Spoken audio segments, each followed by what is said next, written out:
Welcome back to another episode of Shut I'm 30 with me, your host, Carla Ramirez, and Tony the Realtor. Hello, welcome back.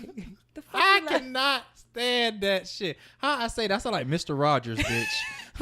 Tony the Realtor. Tony the Realtor. I need to be cool one day. Right, we're starting this episode light because Tony just dropped off a load on the toilet. Bitch. Boundaries, friend. Boundaries. No, friend. I think this is so great because I've never seen you shit. And why are we discussing it? That's something. Because I talk to you about my shit all the time. And how do I feel about you talking about your shit? I always tell you I don't want to hear about it. You're receptive. I just let you talk sometimes because you need to. It's important to you about that, but you don't need to talk about me. Nor do you need to tell the world that I take dumps. It's supposed to be an illusion. So he doesn't shit y'all. No, it's supposed to be. It's just like people don't supposed to know. There's certain things that people don't know you do. Right. Everybody knows everyone shit. But you don't need to know when I'm doing it. Okay. That's the problem. Now, why did you flush so many times? I really do want to know. No, we just talked about it. It was a courtesy flush. No. 10 flushes is not a courtesy flush. No, it was not. It was 3. And stop it counting. Was more than 3. Stop counting my motherfucker. It was 3, bitch. It was 3. Why you count? You was by the door taking notches and shit like that. I was in here, but because you did 3 back to back, when I thought that you clogged the toilet, I was like, oh fuck, I'm gonna have to get the plunger. 3 back to back. When did I do that? Towards the end, girl. All because I was making sure the tissue and stuff went down. And it was 2, bitch. It was 1, and the tissue still was up because you ain't got a strong flushing system. I noticed that people got different toilets, and I received that. But I had to make sure it went down. Did you leave the door open? I left it cracked. I eat organic food, bitch. I'm telling you, it does not. Have you smelled it yet? Because the door has been open. That's disgusting. Organic food probably makes it smell worse. Mm-mm. Okay, well, let's go right into it. It's that process shit. Let's go into shit. You should know. This whole episode is gonna be about me shit, and I'm not looking forward to it, Lord. Why? So actually, was it diarrhea or was it like a turd? What the fuck, Carla? What the fuck? Was it a hard turd? It was no, bitch. You ever like exercise on an empty stomach and don't eat, and then when you finally do eat something, it just goes through your system really fast. That's basically what that was. That's what you just experienced. That was my first time eating all day. But what did it look like? I don't know, Carla. I flushed it. I was because Dr. Oz says that it should be S-shaped. The healthy poop is S-shaped. This girl is still talking about my. Okay. I just told this bitch not to make it a big deal before I went into the bathroom, and here we are 10 minutes later on this episode alone. It was 45 minutes before then. Shut up. Talking about my shit. 45. You're so extra. Shut up. All right, shit you should know. Elizabeth Warren, the white lady that's going to get my vote when this election comes next year. You know what trips me out? Now you bitches want to start paying attention to Elizabeth Warren. This little white bitch been on this motherfucking planet talking She said what I wanted to hear. She said exactly what I wanted to hear. Elizabeth Warren wants to cancel student loan debt for millions of Americans. And basically her plan would completely cancel the student loans for 75% of Americans with debt. This is according to her campaign that she just put out yesterday, Monday. Thank God, she's a fucking genius. Marketing genius, even if she don't do it. It's going to cancel up to $50,000 in debt for people whose household income is less than $100,000. That's me right now, bro. What if it's 0? Do you give me double? It wipes out smaller amounts of debt for people making under $250,000. So it's the household income. So if you're married and you guys like combined make more than $100,000, then it doesn't cancel out the full $50,000. But if it's under $250,000, it does. And the entire plan and the cost of it includes free undergraduate tuition at public colleges. So not any private ones. And it's estimated to cost $1.25 trillion, but over a 10-year span. Yes. So it's not right away, which I think we spend more money. How much does this motherfucker want for the wall? This wall is billions of dollars, bitch. Almost a hundreds year. Billions a year. Yeah, so it's a lot. And the way she's going about it is the tax, the super wealthy. I think if you make, what did you say, over $50 million a year? Yes, she is being covered by the tax on wealth of ultra millionaires, what they call them. They make $50 million a year. The top 1%. Yes. Which is great. And the reason why I'm so behind this is that, I was just telling Carter the other day that, people like the CEO of Amazon and the CEO of Starbucks and all this sort of stuff, they come over here and build their businesses off of public education, off of these people with these degrees and stuff like that are actually allowing them to grow their business into the super business, and they're not putting anything, in Elizabeth Warren's words, back into the kitty, quote unquote, basically for the whole United States to share about and actually, basically live debt free and be able to have the same opportunities that they're using. You're using American resources. You should put that money back into American resources. There's critics of her that are saying that this is called the quote giant welfare program for the upper middle class, pointing out that... Well, bitch, I need to be on welfare, bitch. I do. Me too. I'm serious. I got food stamps, so I am a welfare bitch. Motherfucking Obamacare cost me fucking $550 a month just to have, girl. Bitch. That shit is expensive. Wait till I tell you because I'm not poor. Right. No, it is. And I'm not rich. But technically, it's like we're not rich. We're still living within our means. And if we were to go a little bit beyond, so we poor. Yeah, bitch. Yeah. Like, I'm poor. On paper, yeah, I don't qualify for nothing, bitch. I can't get any help and I make too much. No, and the fact that it says for affluent households, no, a lot of people go to college and when they finish their jobs or their schooling, they don't have a career to go to right away. They are working a regular minimum wage job trying to find a career because they don't have the experience. Right. So fuck out of here. There's a lot of people with a lot of student loans that want either switched careers or they don't get paid enough even with that degree. You know, we went to school teachers. We went to college during an interesting time. We went to college during the recession. So a lot of my friends that graduated with these certain degrees and stuff like that were not able to find jobs right away when they got out of college. So debt just continued to accumulate and we just got deeper and deeper into debt. Exactly. So this is exactly what we need, especially for this generation of millennials coming out of going to school and getting into debt in a recession. So this is great. This is a way to bridge the gap. I know you read something about this is a way for it to be equal footing for African American households because we're the ones most highly likely to default on student loans, which is great, which is true, bitch, because I've defaulted a couple of times. Yeah, so it's closing the racial wealth gap between white and black and Latino Americans. It's fueled by the fact that black students default on their loans at a dramatically higher rate than white borrowers.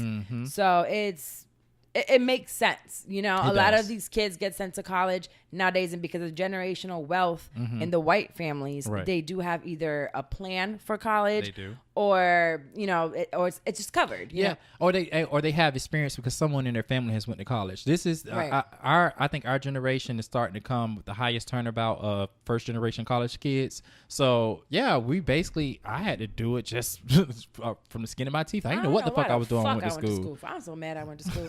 I'm trying to think about it. I mean, we was told that's what you're supposed to do. Right? I had to get the money I needed, but still, it's like, damn, I owe a lot of fucking money, and I went to school for about 37 years, bitch. So you know I owe a lot of money. I told you, my homeboy went to school for undergrad for psychology. The nigga ain't never finished, but he kept taking out student loan debts, and it was like he's $70,000 in student loan debts and don't have his undergrad degree, and they cut him off from taking because you only have a limit on how much you can actually borrow for student loan debts. Well, so now he's working. It's for.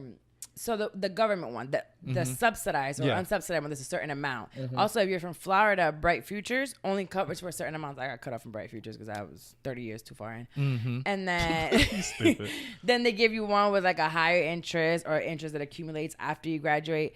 It's a lot. It's a lot. My homeboy just posted. They'll keep giving you money though. We shouldn't pay. It shouldn't take 30 years to pay off a 4-year education. It shouldn't take that amount. That's ridiculous. So we do need student loan reform.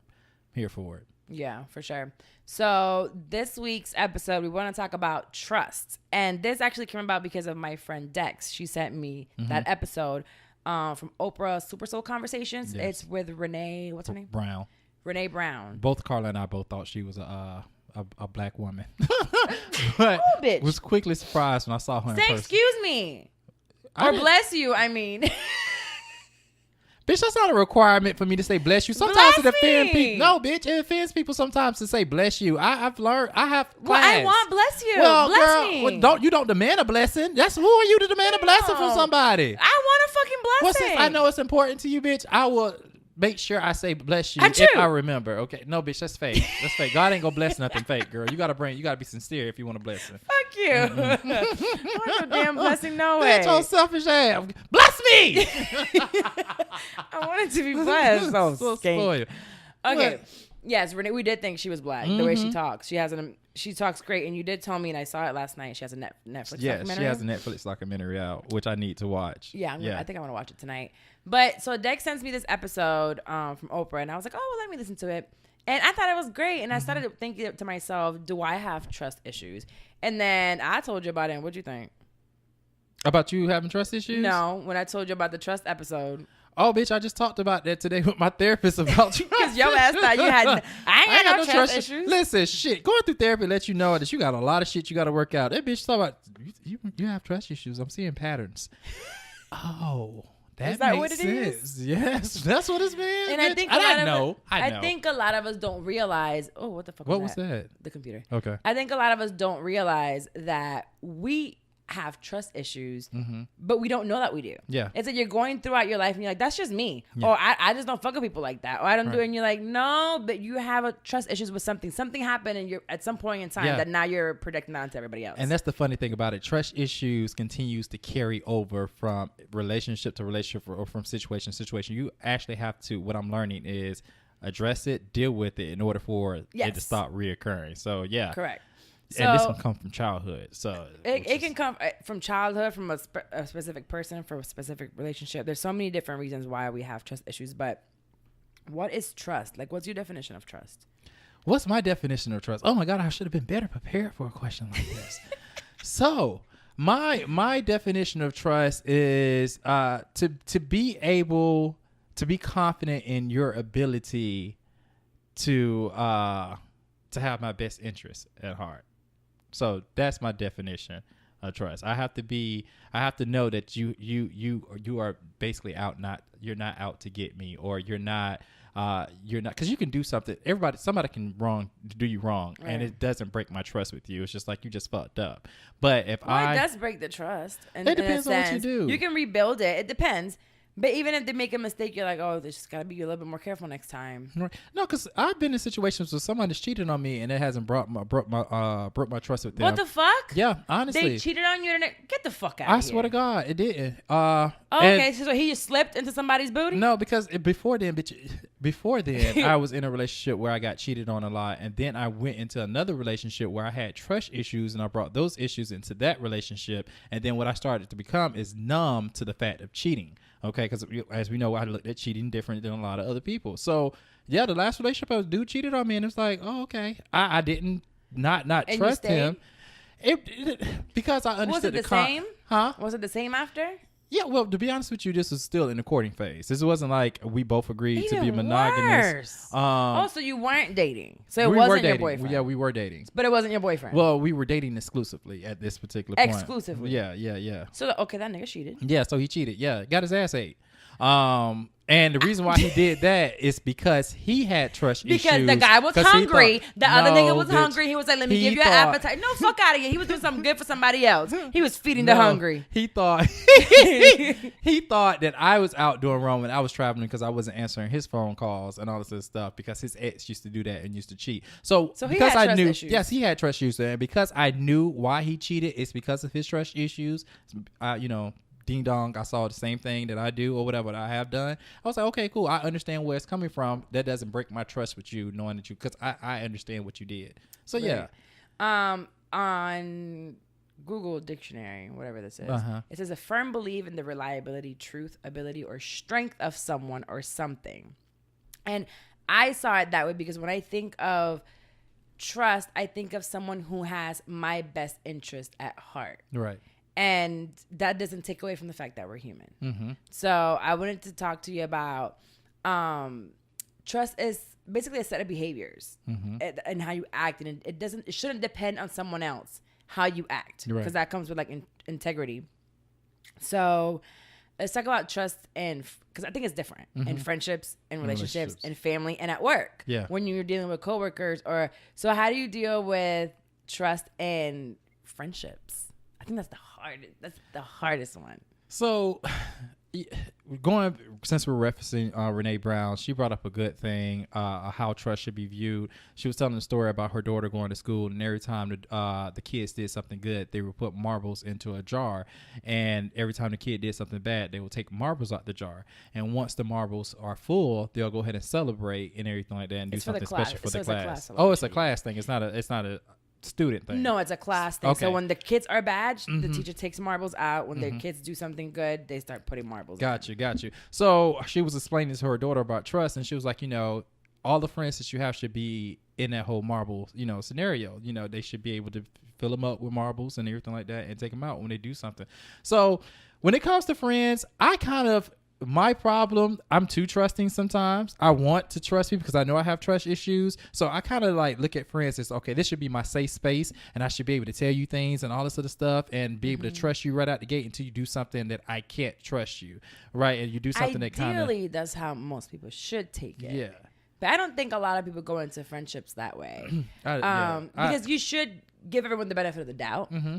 But then I always think, yeah, I want to give you the benefit of the doubt, but I ain't stupid to just go in there blindly without you showing me that you're trustworthy. I want to give you little things first about me. I'm not going to go in. We just became friends and boom, I'm going to pour out my whole heart to you and give you all my deepest, darkest secrets because I don't know what you're going to do with that. Right. You know, so one of the things that she did talk about is accountability and it's saying like, I can trust you when you make a mistake or you do something that might have hurt me or done me wrong, not intentionally, you're accountable for that. You own it. You apologize to me for it. And then you make amends with me for it. Yeah. So it's like if I did something that upset you at some point in time, I need to sit back and say, I don't think it was a big deal, but it upset you.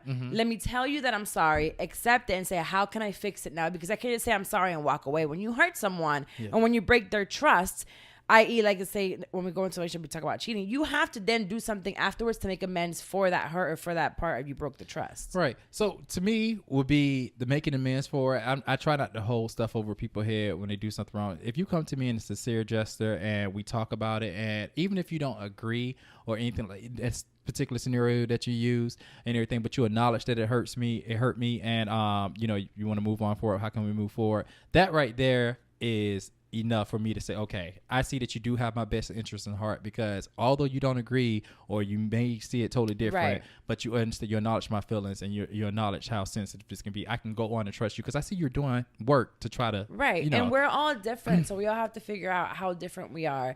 And I talk about me and Dex all the time when it comes to friendships because she's such an introvert, and she doesn't like to, when she goes through something, she doesn't call right away. She like internalizes. And me, something happens and I'm calling y'all like, hey, this happened, I did this, look what happened. And it takes her a while and she'll tell me something great that happened to her.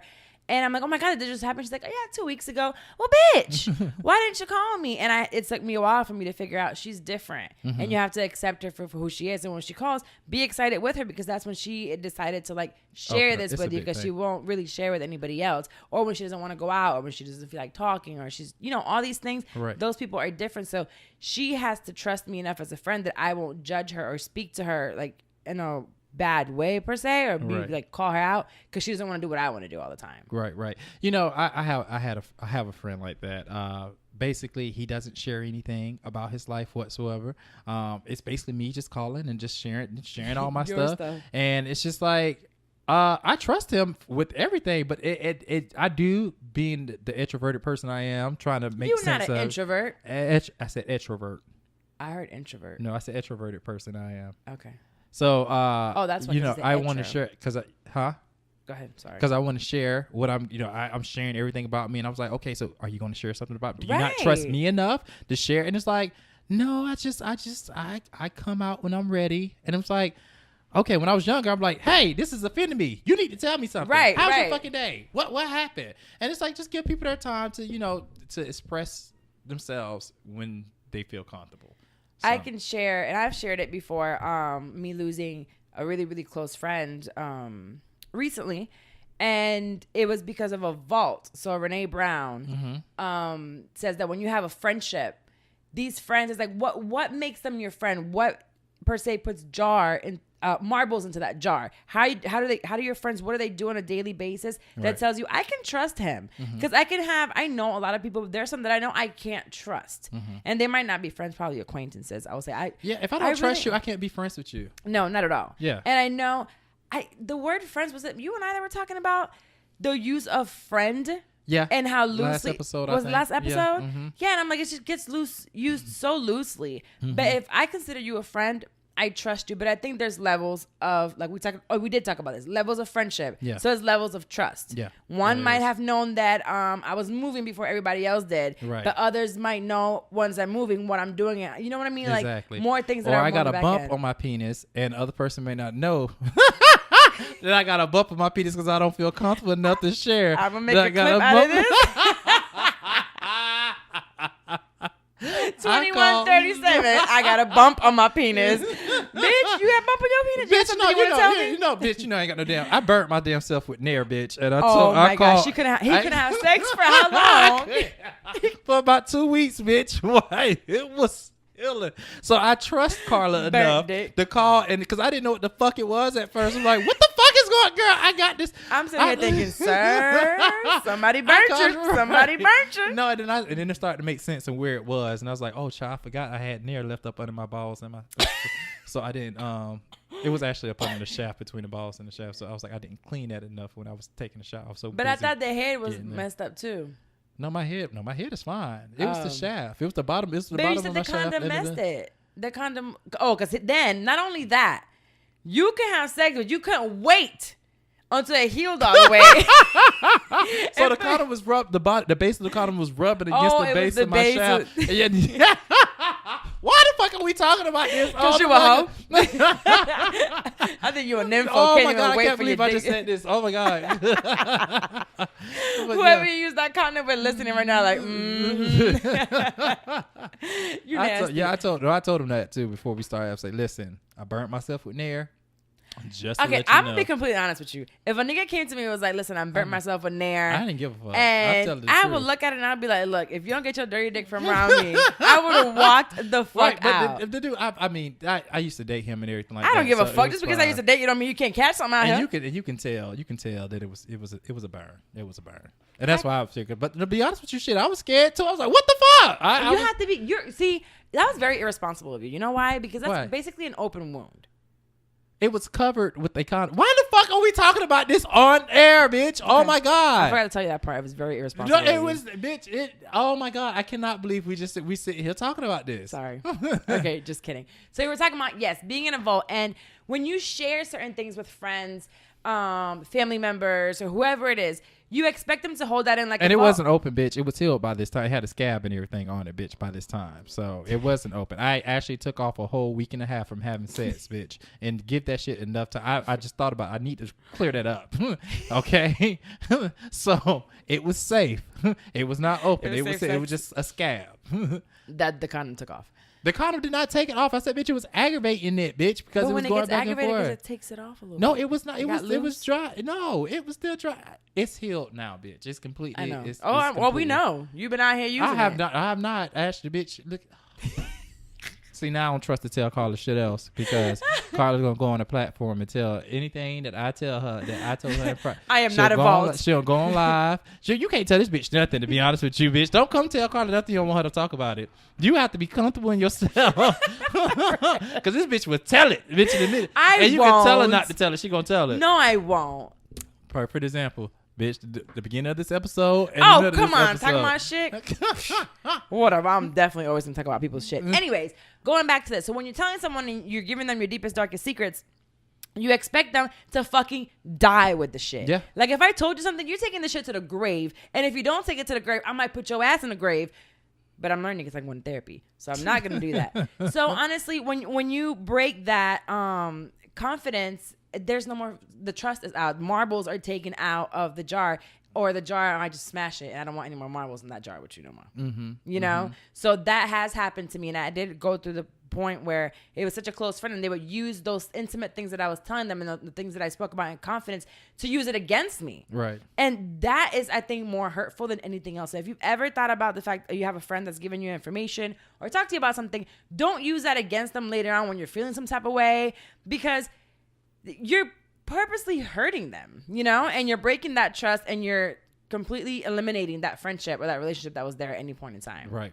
And there's no coming back from that. So that's what I was going to ask. You think it's no coming back from if you break someone's trust? Yeah, I think there is coming back if you take accountability for it, accept it, apologize, and make amends. Okay. You need to do all of that. And I can understand being sorry because, I mean, with Jay, I was cheated on more than once, actually. Piece of shit. But he apologized, he accepted it, and we went from there, and he didn't do it again. Like, but then he had to all the time, like, hey, I'm home. He had to do a lot of things afterwards to build that trust back, you know? Yeah. So any little thing is going to draw me back 10 feet. So he had to like work on a constant basis to bring that back and trust. Same thing with a friendship. If you do something that has hurt that friend, hey, let me know. First of all, let me know. And I think that's one thing that you might do if someone upsets you. And you're working. I'm sure you're working through it now. When someone hurts me, I tell them. I'd be like, oh, yeah. Why'd you do that? I don't like that. I don't like the way you said that. I took it this way. I think some people, they get hurt and they just say, oh, you know what? Fuck them. I'm not going to talk to them right now. Or I'm just not, or they play the games. Right. I'm not texting back. I'm not going to call back. It has to tie into communication like we talked about last week. I kept hitting that point. Communication is a big thing. And it's like you have to maintain trust between two people. In order to maintain trust, you have to communicate and let each other know how we're feeling. Like, okay, this is how I feel. This is what I'm going through. This is where you're crossing the boundary right now. Know everything that boundary could lead to broken trust or whatever. But you need to let people know how they're operating and where they're going in your life. So for sure, and honesty. I think my arm keep itching. Honesty is huge, whether it's good or bad. Like if I don't want to go out with you for something, just tell me no. Yeah. Don't say, hey, I'm busy doing something else because you don't want to hurt my feelings, and then come to find out somebody sees you or you're somewhere else or you didn't go anywhere or. Now you're a liar in my book, bitch. You're going to forever be a liar. Yeah. Like, she's a liar. We have, a.k.a. I don't know if we want to say this, but we have somebody that lies so much. So much. I have multiple friends, to be honest with you, that lie so much. You ever had a friend for no reason just want to lie to you? Oh, the sky is green today. Oh, why is the sky green? Some gas and it happened and some shit like that. It was on the news. And you look, ain't shit in the news. The sky was never green. It's people like that I don't I trust them. I just don't trust the shit they say out their mouth, right? So I can trust you to hold this $5 for me, and I know I can come back next week and that $5 will still be there. But I'm not gonna trust you to tell me. You give me $5, I'm gonna give you 10, bitch, because I'm a hustling ass motherfucker. I'm gonna use it. So, okay, bitch, I'm gonna give you $100. I want $200 next week. But yeah, we just like I tend to not communicate with people. Like I can't trust the shit. One of my friends was just talking about. So you don't talk to so and so? No, child, because I don't trust shit that come out his mouth. Right. I just don't. Why do I talk to him on the phone? It's no reason for me to do it. There's no reason to have a conversation at all with someone or have a friendship with someone who just lies. Just lies. Like for what? Well, I don't want someone around me that when you lie to me, you don't have my best interest at heart. Yes, exactly. That's why I feel. And not only do you not have my best interest at heart, but you are or you don't trust something. me enough to have your best interest in heart. So you don't trust me. Plus, it's like you're living. Who are you? If you're lying, who am I friends with? Yeah, a shell. Yeah, or a character that you're making up because it's not really you. And I don't want to be friends. This friendship. Right. I don't want to be friends with a character or someone that's a fictional person. Same thing in relationships. Y'all motherfuckers be putting on. I hate when I meet someone, they try to put their best foot forward and know they can't keep that up. So they want to sit here and paint like they got it all together and everything, which happened to me. I think that's everyone. When you meet someone, you want to show them your best self, which is why they tell you, wait a while. Don't move in right away before the year is up. Don't go having babies within 3 months. Don't go getting married right away saying different. I love you. Okay, so you are supposed to put your best foot forward and everything. Like the first impressions is important, right? But don't make it far-fetched. Don't say that you own a house and you're actually renting the house. That's just lying. Okay? That's not putting your best foot forward. Which foot is that? You ain't got no foot in no house. Exactly. That's just a straight lie. Let's not say you have an 800 credit score. You're sitting on the 550. Like that's my whole thing. You niggas embellish stuff a lot, and it's like out the gate, trust is broken, and so because it's gonna come up if we continue to date, or we continue to be friends, or we continue anything. The truth comes to light. One day we're gonna be like, yo, we need our credit for this. Let's go invest into a property, and it's gonna be like, you can't even get the toilet seat. And then you looking at each other stupid, like. What happened? What happened, bitch? Oh, it must have just happened. It's a technical error, bitch. Bad credit ass. Yes. And there's just nothing wrong with being bad credit, but having bad credit, it is something wrong with having bad credit. But it's nothing wrong with expressing and telling people like, hey, this is my credit issues. This is what I'm working through. You can get somebody to help you. At that point, it's like, oh, well, I was there too, and I did this. Yes. You can help each other out. Be real with me. Let me know what I'm getting into, because now it's just the relationship is built off a lie. And like I said, it's romantic or friendship. It's just everything is built up. Like, don't come to me telling me you are an engineer and bitch, I found out you're an engineer's assistant, like, or something like that. Like, it's shit like that I've come in contact with. People do that though. Yes. It's so funny. And it's so stupid to me. It's bad. Go ahead. if you're going on a date with someone that you met online, you know, don't pretend and take pictures and angles where it looks like you're 6 foot tall, but you're really 5'3", bitch. You know what I'm saying? I feel like that's not. I can't trust you the moment I see you and you're big. It was, oh my God, it was this lady that used to do this, bitch. She used to be big and she lost a lot of weight, but she used to take pictures from a high ass angle. Oh, you know, like all the way up the top. Listen, you know when somebody big. You know why? Go to the Instagram and all they got is selfies right here. Right here. And then you don't see nothing but they from the collarbone up. They ain't got no collarbone, so a little bit higher. We're not fat shaming, bitch. We are not gonna do that. Don't do that. That's you. Stop doing you. I'm not doing that. But anyway, every time she go on a date, people would never call her back because the bitch is catfishing. Like, although it's your picture, but the angles that you're doing is misleading. Same thing with dick pics, bitch. People be. I mislead motherfuckers on Instagram all the time with these angles. God, sure. I throw that hip to the side, bitch. You don't know I'm square as fuck.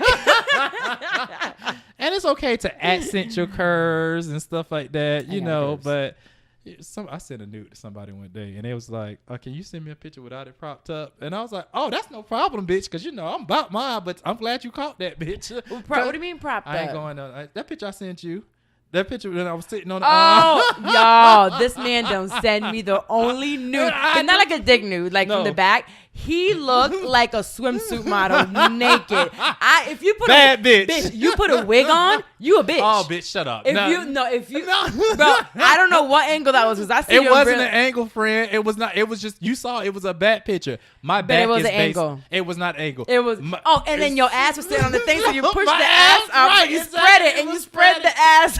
Made it look like I had an hourglass finger, bitches. You did spread your ass in that picture. You ain't shit. My waist looks so small, bitch. I'm gonna do that. Yes, I'm coming to your house to take a picture. I'm gonna let on that counter. Bitch, right. So, you know, my ass is still there. My ass is still fat, but it ain't that. It ain't that. Oh, my ass. I got a big bitch. We just saw that when I was up here twerking. I got turned on looking at myself in the mirror a bit.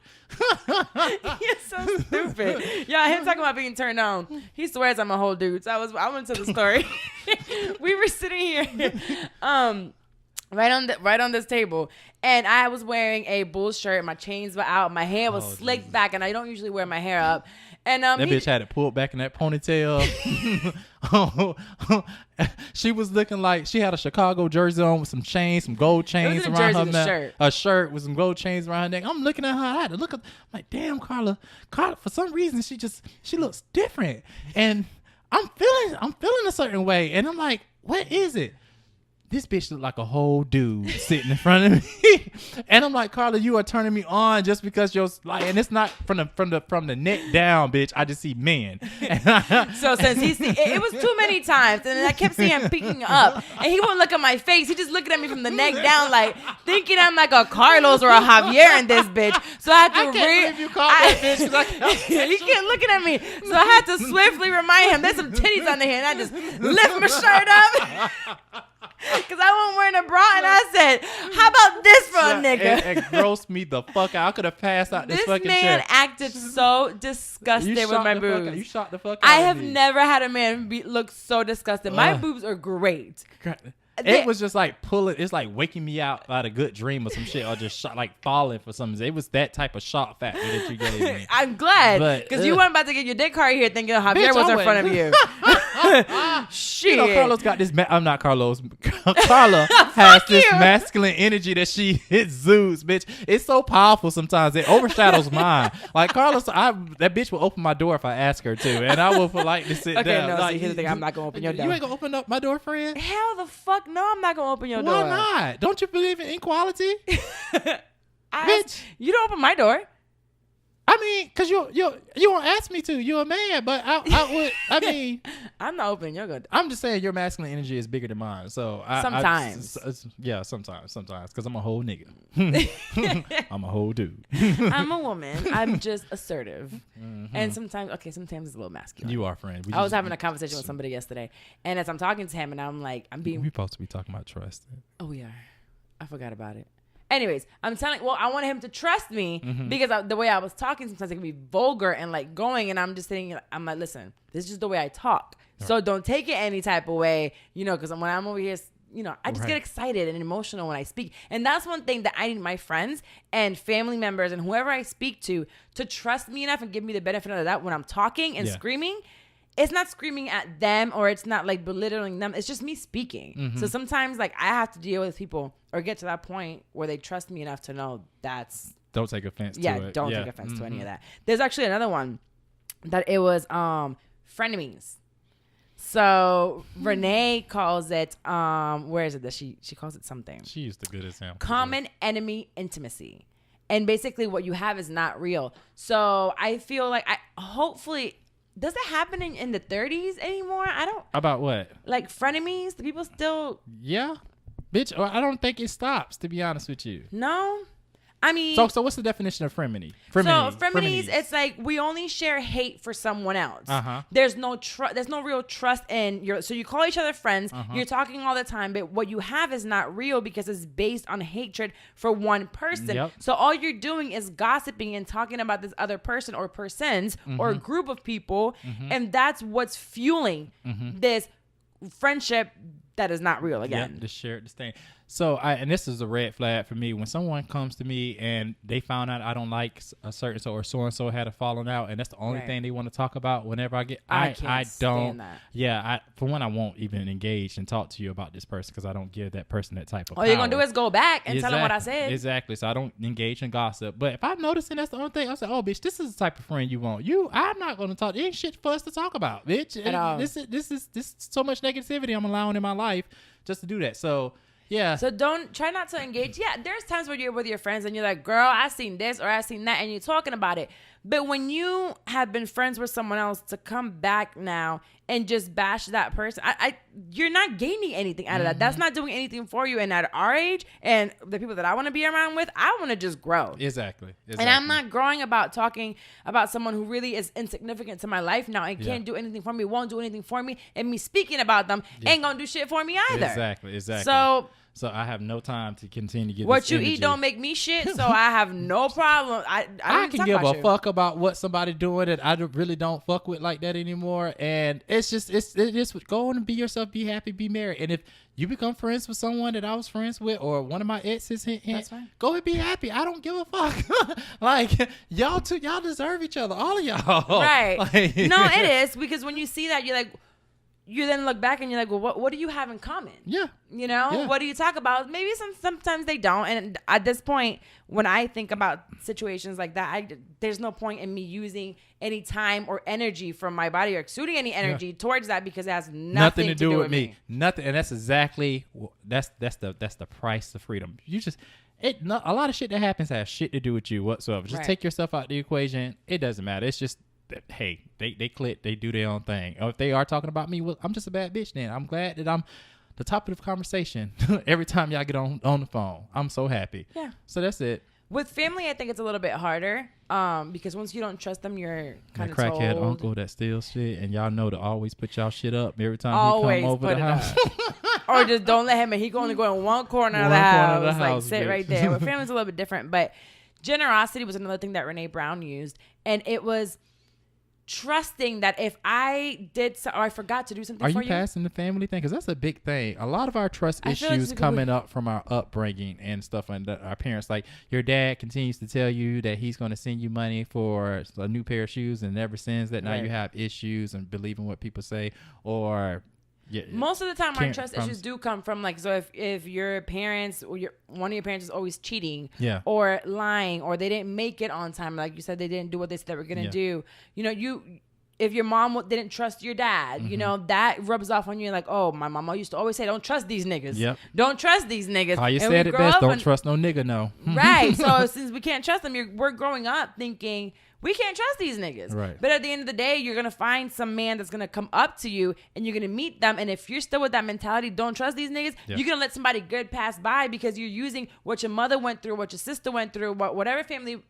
member went through for your experience with this new person. That's just not fair. Exactly. So family is a sticky situation because it's like something you really can't control. Because it's a situation you're thrown into. Mm-hmm. So we don't choose our family. We don't. You can choose how you handle it, how you operate with them, but you can't choose who they are. Yeah, you definitely can't. So the generosity one is she used the example. Okay, so let's say you're having a rough day, or you told me today that in a month is the anniversary of it passed, or was your dad's birthday or something that passed recently, right? You told me that beforehand, and then the day comes and I forget, and I knew you told me it was really important that day, and I had shit going on and I didn't call you. Instead of you going home and be like, this bitch didn't call me, fuck her, I don't want to be her friend anymore. If we think about it, let's say you have a graduation coming up and it's really important, and you tell these people, I really need you to be there, and they don't show up. Be generous with your assumption of me, and to think, okay, the first thought is not going to be like, this bitch went out drinking and was drunk. She don't give a fuck about what I'm going through. It's more of, you know what? Let me call you and tell you, hey, this really bothered me. I'm sure you probably had something really important going on. You know, ask. Give me the benefit of the doubt that I didn't do it maliciously. It was just a simple mistake, or I just was busy with my life, and I can now come back to you and tell you, I'm so sorry that I forgot that. Let me make it up to you. Or I was thinking about you. You did tell me about that a month ago. I didn't do it maliciously. Right. So if it becomes, now if that's a pattern, and I understand that. Yeah, you know, people forget sometimes and all this other stuff. You're not the main thing you're not the only thing that goes on in somebody else's life. So I understand that. But if important events continue to be forgotten, especially things that I continue to say that are important to me, such as a graduation, such as a birthday dinner, such as an anniversary, and all this other stuff, that does wear down on my relationship and my trusting you with my feelings and all this other stuff. So it's like, yeah, I'm gonna be generous enough to give you some slack, but it comes to a point like, hey, now what's going to change? Everything is about you, because it's never about me. Yeah, but that's just a one-way relationship or friendship that you probably going to have to cut off, because that's something in that person that you don't want to be friends with. They're selfish. Right. So Renee brought up a good point of the way to build trust with people. She was like, you know, when you show up for people, it's huge, and it's the smallest things that you show up for them for. For example, funerals. Just if you show up to someone, father just passed, sister or whatever, and you show up to that funeral, that person tends to have a deeper connection with you and tend to trust you more, because you care so much about their well-being and about supporting them in their, you know, toughest time of need. It's like, okay, cool. I feel like I can trust this person. Or when you go and you ask, funerals are super important. Funerals, I hate funerals, to be honest with you, and funerals are super important. That would mean so much to me if, for example, my grandmother died. I would have saw one of my friends. It was like, oh my God. Or when I graduated high school and my best friends was like traveled out the blue and came down and actually was in the stands. Like, oh my God, this is a lifelong friend I would have forever. Like, things like that really matter. There was another one. She said that her daughter said that one of her friends that she really trusted, it was in the beginning. She's like, which one of your friends do you really trust, and why do you feel like you can trust them? And she said that she was at a soccer game with her friend, and their friend looked over and saw her grandma and grandpa and told her, and I think she called them, I don't know, Mama and Papa. Yeah. So she was like, hey, Mama and Papa are here. And her friend was like, she remembered my grandparents' name and what I called them. So that meant so much to her. Yeah. And I think that's great whenever I have a friend and they ask, like, well, how are you doing? Or how's your parents doing? Or how's your daughter doing? And they call them by name. Yes. And they actually pay attention to what So that's like, oh, you care about me, you know? Or it's another thing she said about asking for help. You know, when you tend to trust people that can come to you and say, hey, I need help in this particular situation. And it just shows that, you know, hey, you're able to be vulnerable and everything like that. And they trust you enough to help them out of whatever situation. But it also says don't shame yourself if you need help. Yeah. So surround yourself with people that you know you can go ask for help as well. And don't be ashamed of it. Yeah. So basically with trust is just build trust. You shouldn't go into a situation with the baggage of a previous relationship or family member or a person that you've known before, just because it's not fair to the new person, which means you have to take time and heal and figure out why it was that happened. Stop blaming yourself and give the next person a fair chance. Yeah. Because you might be screwing yourself up. We talked about this. It's this dude that I have my eye on. He just got out of a relationship. Yeah. And I told him, I was like, listen, before you and I do anything, I need you to take some time, get all this out your system and everything like that. Do what you need to do. Do your little rebound thing. If I'm still available, I'm still available. Don't come to me until you work out this baggage issue, because you have some fucking baggage and I ain't got time for it right now. And it just goes to speak to my experience as well. Like, hey, I tend to see what patterns can come up just based off of the situations you're going through, and I'm responsible. But also, you shouldn't say, because so one person I say that thing has done a pretty good job, and I don't know, we don't fucking know them from what it looks like. Sierra. Future dogged her ass, and it was terrible. I don't think she brought that into a relationship with Russell. She took her time though with Russell. She did. So it's like they took their time and she had trust issues in the beginning, but I think she still was working them out and everything like that. The fact is that she decided not to have sex with anyone and everything because all this shit that she was going through with Future or whatever niggas, previous niggas, she decided to. She had Bow Wow too, bitch. Yeah, she had Bow Wow too that dogged her ass out too. So yeah, it was trust issues in the beginning. Clearly that was a reaction to, hey, I've been hurt before and I just want to try it a different way. But he was patient enough to wait for her. He seems like he's doing the work with her and everything like that. He's reassuring her every day, like, I am here for you. I understand you've been hurt. Yes. Once you're doing for each other, it shows and it builds the trust, and then you can flourish from that. Right. They're flourishing, bitch. They're rich as fuck. He made a statement. Someone asked him about Sierra's and Future's relationship and how does it affect him, and he was like, it upsets me to see my wife struggle and stress over minuscule amount of money that we don't need just because Future is not paying child support.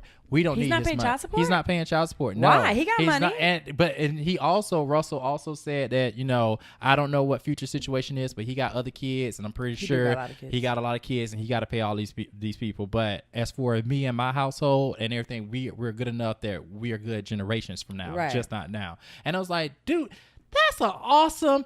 So good.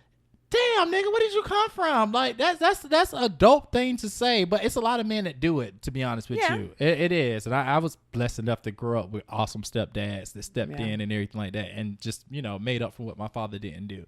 So and that takes a special person. Takes a special. Well, yeah, it does take a special person, but I think everybody can do that. It's just taking the working through your shit and being. I don't think everybody can do it. It's possible. It's possible. I believe in the human race. I just think it's. No, I don't think it's for everybody. And if it ain't for you, don't fucking try it. That's not good to say that. I don't think raising somebody else's child is for everybody. And then you're talking about raising somebody's child. I thought you were talking about having qualities of a Russell Went. No, that's just being a fucking kind person. Everybody should have that shit. You shouldn't be the asshole. Asshole doesn't come naturally.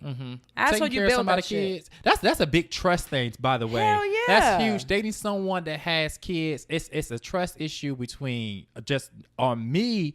Well, they're speaking from the parent side of it. It's like, now I have a child that came from me that I have to come to you about and introduce you and trust, like you won't hurt them or anything like that. And it's just like, well, damn, you have to trust me on top of that to make sure I'm not going to do anything to your child. That's a sticky situation. It's so fucking sticky. Oh, it's awkward. I don't know. And I've done it, and I think Jay did an amazing job with boundaries with Ayana, and anything she ever needed, he was there for her when her daddy wasn't and stuff like that. So I think it's not for everyone. It takes a special person, and it takes a lot of trust. It does. To be able to trust the happiness and the well-being of your child with someone else.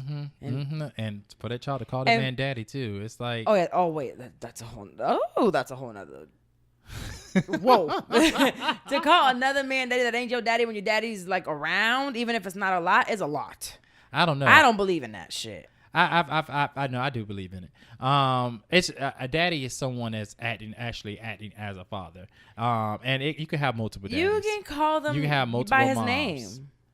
I mean, it's if he is acting as a father figure and he's doing an amazing he's a role job model, at so it, you don't call every role model. You can call him what he's acting as. You can give him his title as a father. Nah, he's acting like your mother's partner, like a guardian for you. He's acting like an adult. He's being irresponsible. You've never had a step parent before, have you? Nah. That's why you speak from that. If you grew up with a lot of you that grew up with step parents, you understand that sometimes step parents are God sent. Yes, I truly believe that. And they treat you way better than a father. The father is just a role. Okay. No, I understand that. So, and me having Ayana, I have had like a relationship with somebody that did that. I just don't. Label. I'm like, don't. It's you got a daddy. Yeah, it's okay to call him. No, you call them by their name. Okay. I mean, unless it's like an infant and it grew up with them in the house and they're married. But no, other than that, I think just call them by the name. I think Russell deserves the title of father. Does he call him dad? I think he does. And if Lil Future calls him daddy, but he was a baby. It's regardless. I was watching Grey's Anatomy, and this last episode, Bailey, ex-husband, was mad that Tucker was calling her new husband dad and everything. It was like, and the ex-husband went off on her. It's like, what the fuck do you want me to do? That's what he feel comfortable calling this man dad. He does an amazing job. I can't do nothing about it. I mean, are we going to stop telling this man, no, this not your daddy, you can't call him daddy no more? What do? You don't. So I don't know. Y'all got to get out these roles and these labels. It's not roles and labels. I got a name. Call me by that. I don't care what you call me. Just don't call me with no bullshit. I tell people all the time, don't give a fuck. Call me and tell me you got some money for me. I like that. I like them calls. Child. Let's go to unsolicited advice.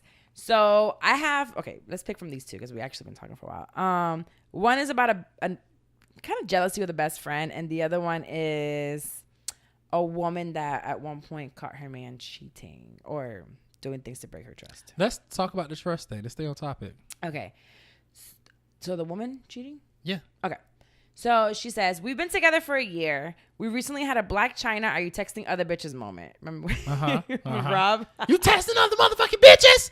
You fucking with me? I was like, oh God, all that rent. You doing that to that fat man? Oh my God, you know he is fragile, bitch. He's depressed. Like, who was he texting? He's texting his sisters. My God. Yeah, he texting all But you know, them motherfuckers, you been depressed. You be doing some fucked up shit too, child. You be acting out. So I guess. So she says, I've gone through his phone for a number or to call an Uber only to find messages with other women.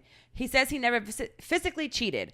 I believe him on that, but I no longer trust my boyfriend. I currently feel numb. That scares me. Feeling numb in the past has made me impulsive in love. Pettiness arises. I don't want to get to that point again. How to rebuild trust that's been broken? Any married folks can help me speak from experience. How did you do it? How do I stop looking over my shoulder emotionally? Is it possible to reconcile trust? I love him and he loves me. Please help me. Oh, go ahead, Carla. I've been cheated on. Yeah. My boyfriend. I was in a marriage. I think when it comes, you're in your head too much and he's just your boyfriend. You have to decide, are you going to let it go or no? You can't forgive and still remember. You really kind of have to forgive and forget.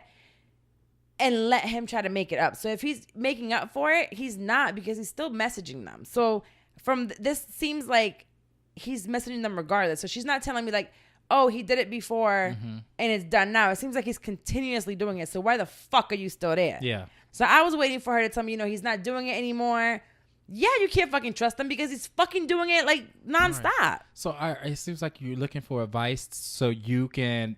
You're not looking for advice and trust. You're just trying to look for permission to stay in a relationship that this man continues. And I ain't gonna give it to you. Yeah, don't give a fuck about the trust that you do have. So, honey, I think that you need to just work through some things and understand that you really don't. Whatever you're trying to hold on to him for, it's not worth it if it's bothering you this much that you got to go ask for advice on how to stay in a relationship that you're unhappy in. Yeah, numb is not a good feeling to be in. This man is not. He's not fulfilling you. He's straining you for you to feel numb. He's making you feel nothing. So you're not getting anything out the relationship. So therefore, you should let it go. Now, if this was a situation as like your man cheated one time or he's had an affair and everything like that. Right. You guys have worked through it and you decided to go ahead and give it a shot. But you understand that it's hard. You're finding it hard to trust them. You're finding it hard for you to get over this stuff. For one, I think you guys do need a expert in some type of form. 5 Love Languages is a really good book for that. 5 Love Languages is good. Yeah, I had to read that. But you do need someone to be able to have a safe space where you can express your feelings on why you have trust issues and all this other stuff, blah, blah, blah, and allow this man to go ahead and respond back, or this woman, whoever, this person to respond back and let you know how they feel and acknowledge your feelings, and for you guys to work together, for them to do little things to try to help rebuild that trust. It has to be both parties. That person that broke the trust has to know they have to go into overdrive. Mm-hmm. And if they're not willing to accept to put that extra work in themselves, and you have to then put that extra work in to trust them into what they're doing. But if you fucked up, oh baby, you working overtime.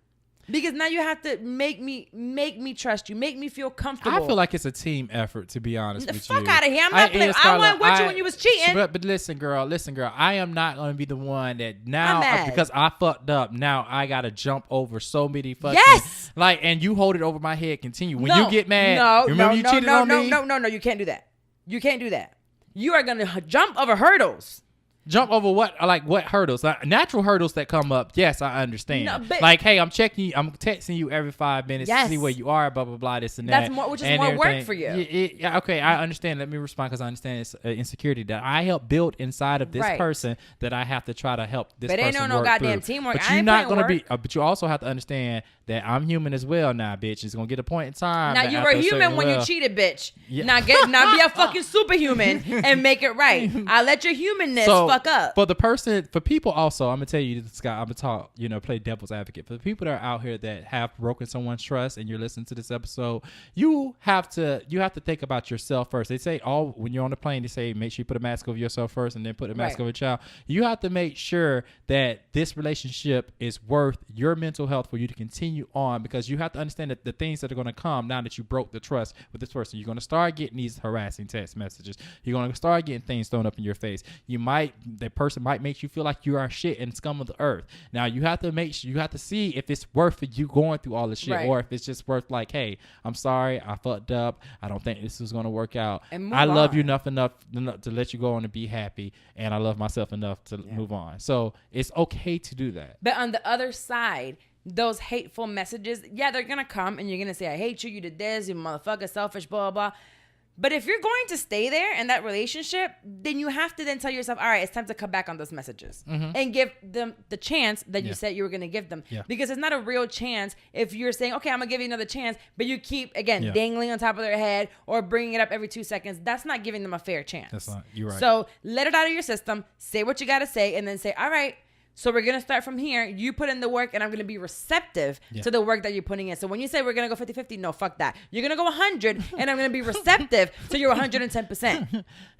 Okay. Yes. So it's tools and stuff like that you guys get when you have disagreements and you have conflict in a relationship, and you have to understand, like, using you statements and using I statements and how that works, blaming and shit like that. In order for you to grow together, you got to make sure you clear out all the bullshit and clear out all the things. You have to make sure you're not offending each other when you're trying to communicate. So by what Carla just said, no, bitch, it's 100% you. I'm not doing it. Oh, bitch, we're in this relationship together. We both want this relationship to work.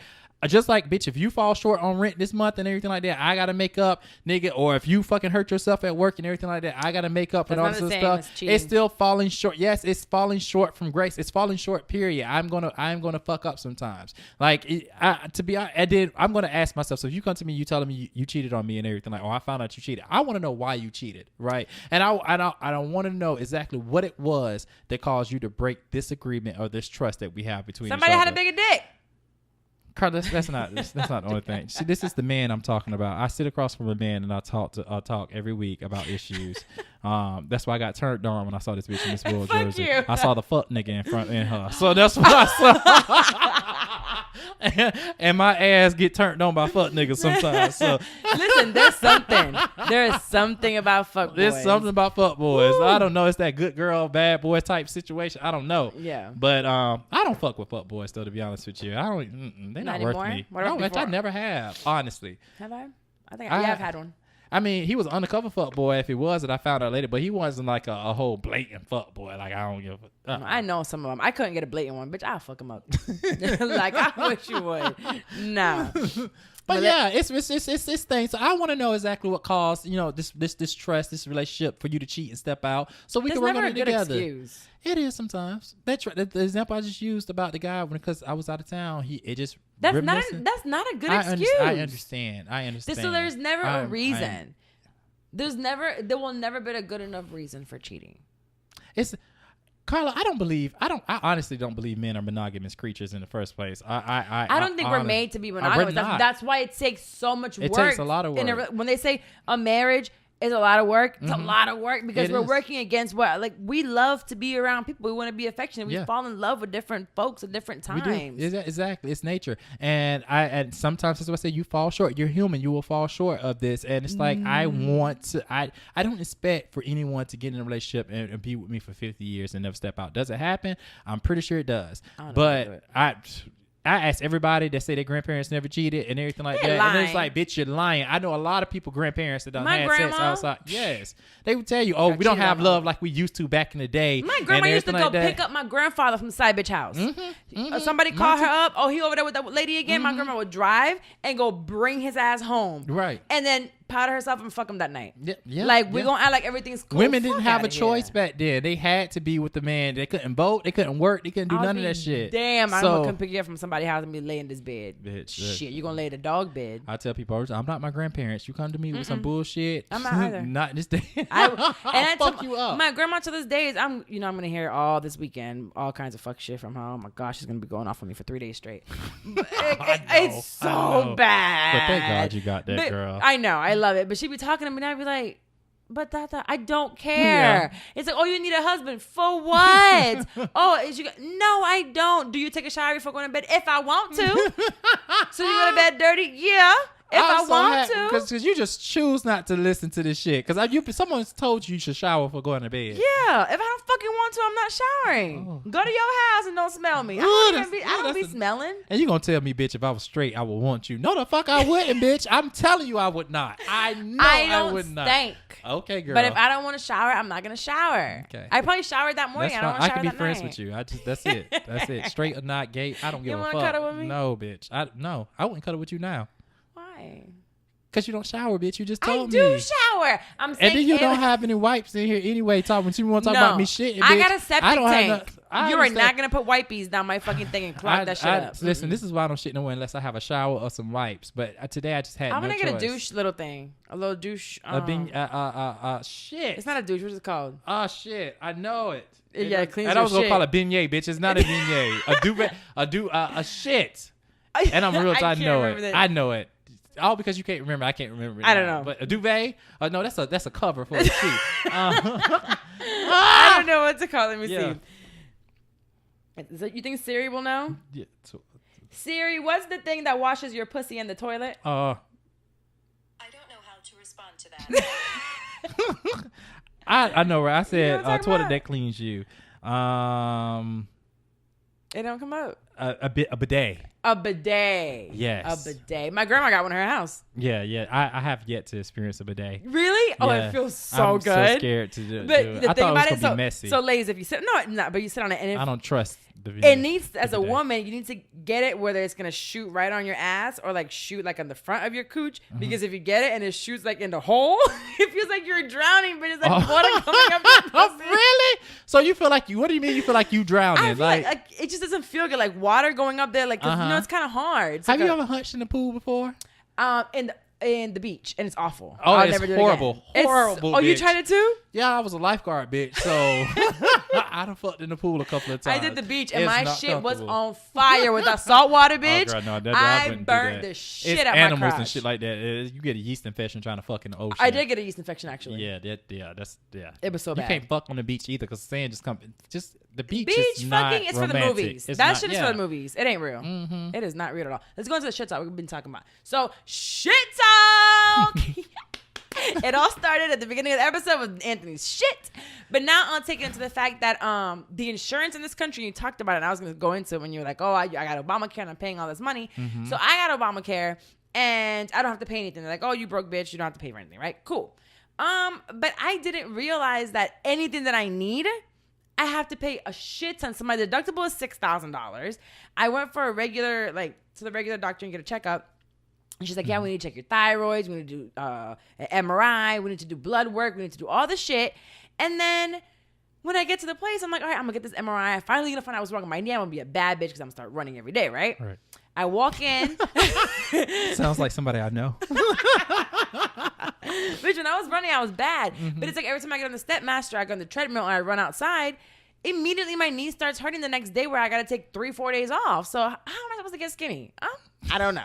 Stop eating the bullshit you eat. But relax. Go ahead, Fred. You know what?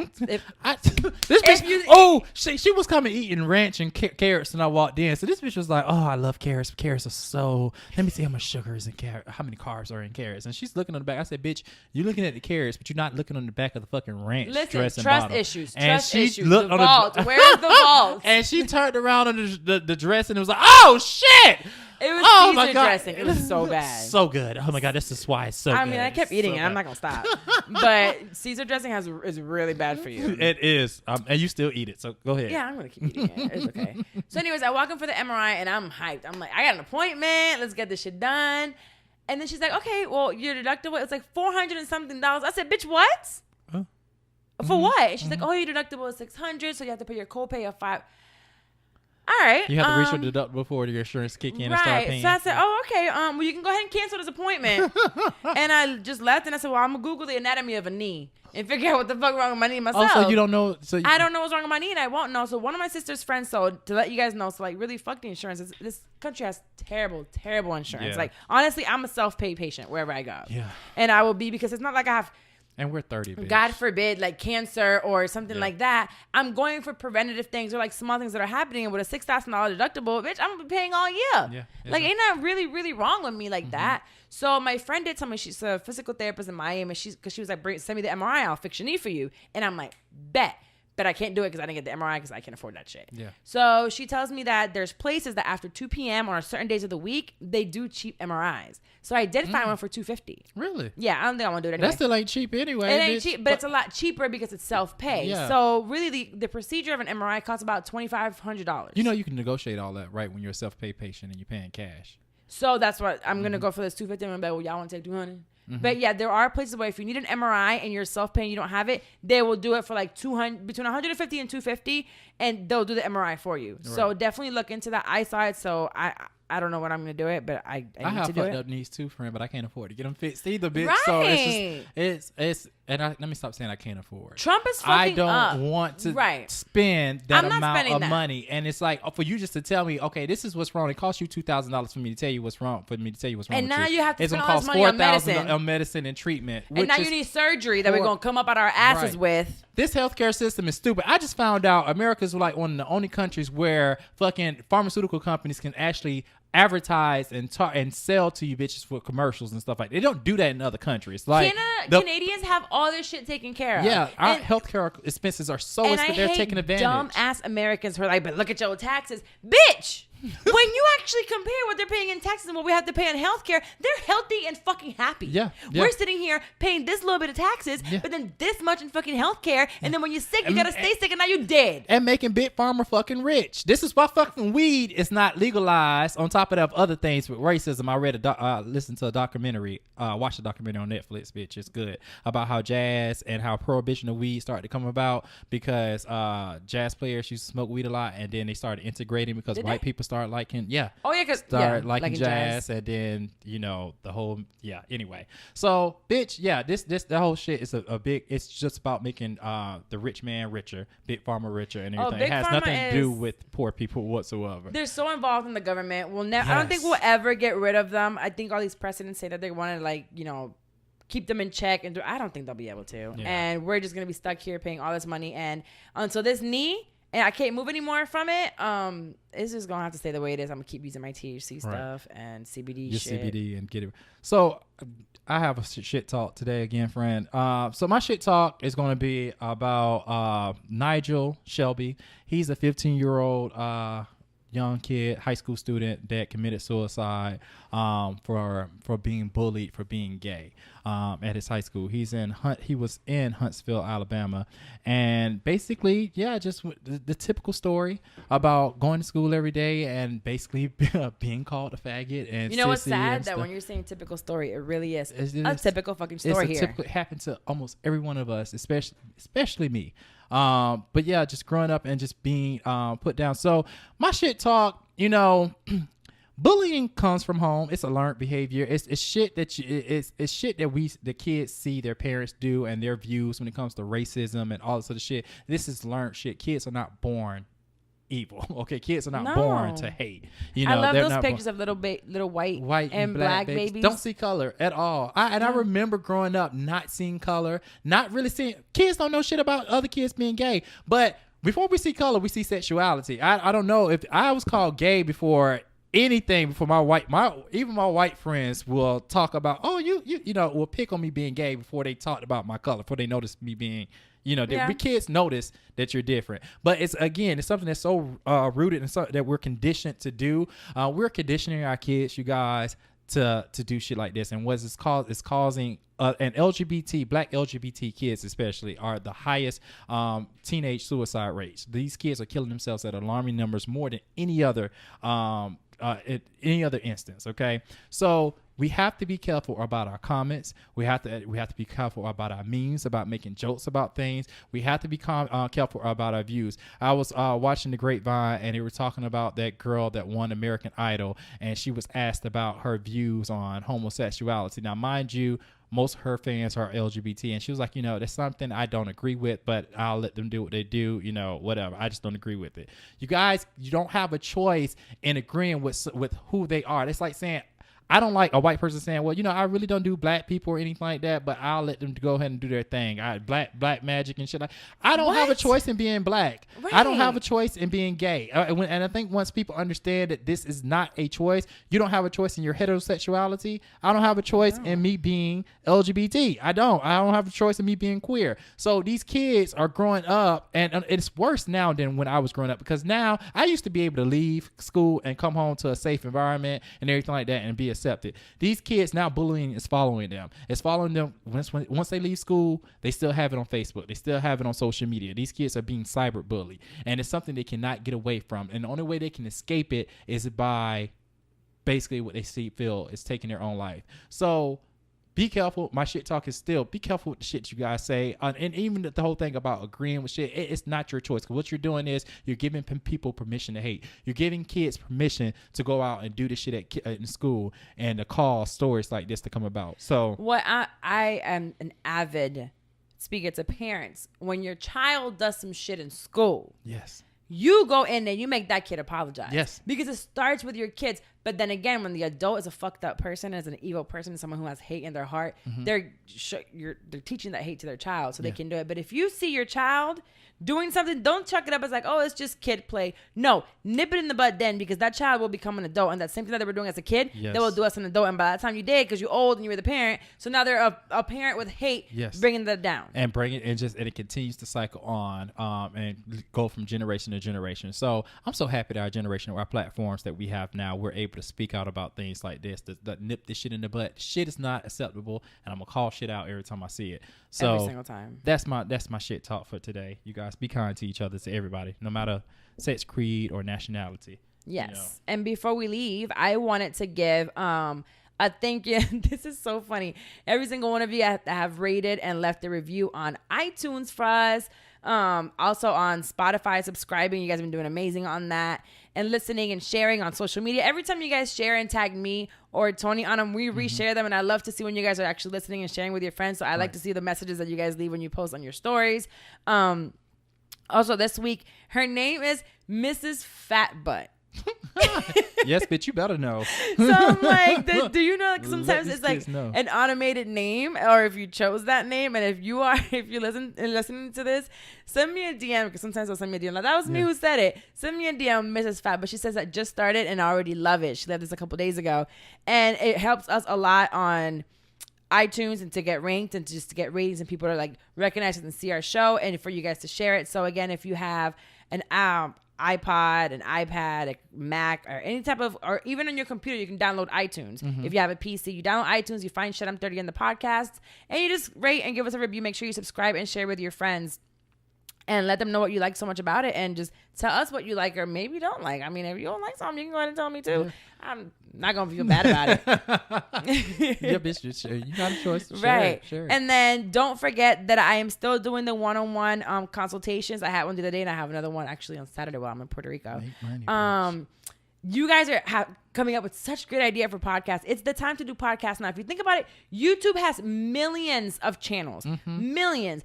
I think it's over 50 million YouTube channels that are active.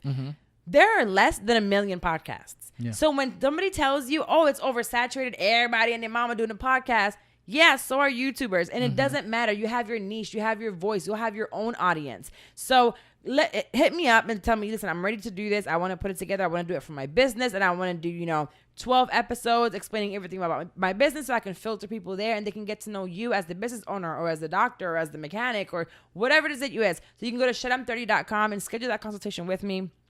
The prices are going up in May. So if you schedule between, I got to tell them now. So they're going up. If you want to get with me, get now. You have until April 30th to schedule. You can book for a later date. That's not a problem, and get it at this price. That's 7 days, but just a week. Yeah, so you guys have a week, and you can book it for May or for June, but you have to book it within this week to get it for the price it is now. May 1st, it is increasing.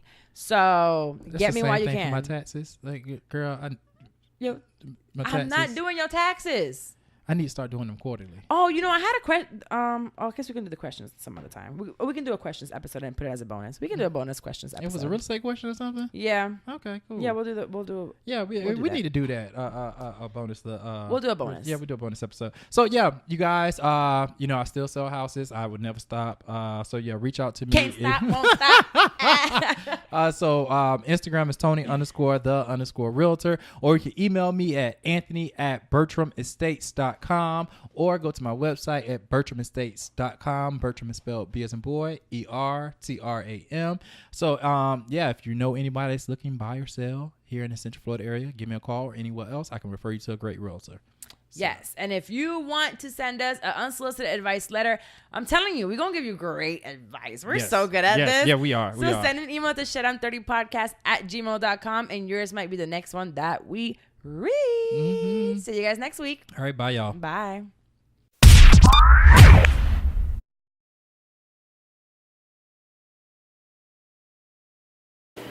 Well, it look bright as hell in here. You gonna keep your CBD? It's mine.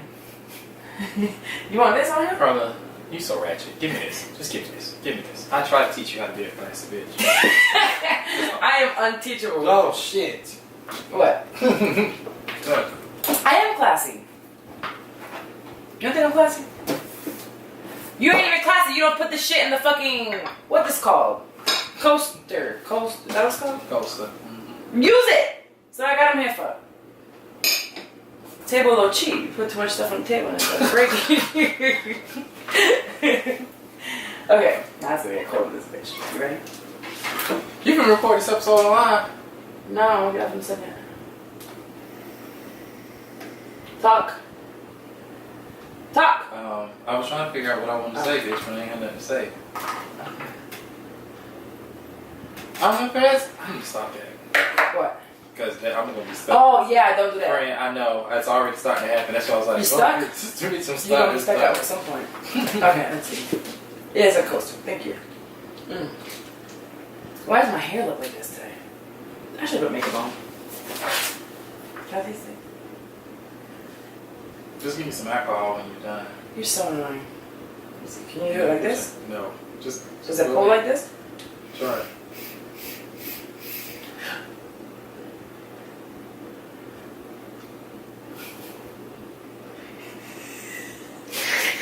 You look like a crackhead, bitch. You look like a weird. This whole look you give me right now is stoner vibe right now. I am a stoner. I'm a stoner. Is that how it goes? You are straight. I don't even know that song, bitch. I don't listen to that drug dealer using music. I don't do that. Okay, but you listen to Trina? Yeah, bitch. That's about how to pimp niggas. Bitch.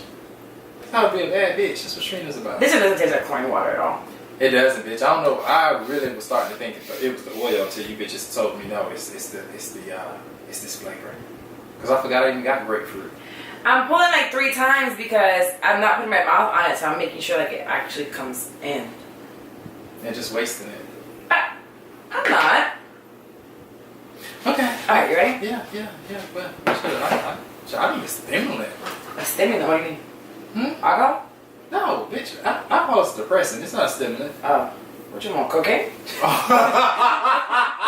I set myself up for that. Like, what the fuck are you I was talking about coffee or some shit like that. Or, yeah, that's why I still drunk, but no. Alright, you ready? Yeah.